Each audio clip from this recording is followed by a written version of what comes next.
So, if you've ever wondered if Russia, modern Russia, since 1991, the era of the Soviet Union, has always been like this, or if this is just what's happened in the last year or two, 3 years, has just been an aberration, well, we're going to put that to rest at this point. We're going to address that right now. And we're going to do that through the words of the former Chechen president, who has a pretty good understanding of what he's talking about.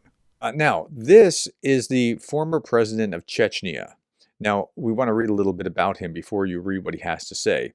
He served as the president of Chechnya from 1991 until his assassination in 1996. Dudayev had previously served as a senior officer in the Soviet Air Forces. In 1991, Dudayev refused orders from Moscow to suppress Estonia's independence movement and subsequently resigned from the Soviet armed forces before returning to Chechnya. He became president of the Chechen Republic after a referendum in October of 1991. And unilaterally declared the republic's independence from the Soviet Union. And you know that Chechnya is now part of Russia proper, right? In the first Chechen War, Dudayev organized a successful resistance against Russian forces before he was assassinated by a Russian airstrike. Okay, so that's who's talking here, and let's hear what he has to say. First, let's set it up. Jay in Kiev says, before Russians murdered him, the president of Chechnya, Dudayev, explained that Russia uses treaties as a military tool, signing them when they're in trouble, giving time to rearm, and then returning to kill everyone and erase the cities. This is Russia, an empire of evil. Okay, so here's the former president of Chechnya. The Russian leadership throughout history has always fled to sign agreements whenever it was in trouble. Agreements that Russia has never respected, will not respect, and does not intend to respect. As soon as it regains strength, it begins again to isolate the weakest and starts tormenting them. This is Russia, an empire of evil. An empire of evil. As it was, is, and remains. It demonstrated its predatory greed, ruthlessness, lack of spirituality, and immorality in Chechnya.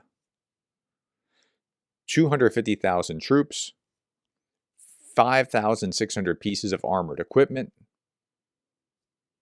an unprecedented number in history, against a handful of people, and a territory so small it requires a microscope to find on the map. They attacked, pacifying the international community by declaring through a Russian president that there would be no military solution, only a peaceful one.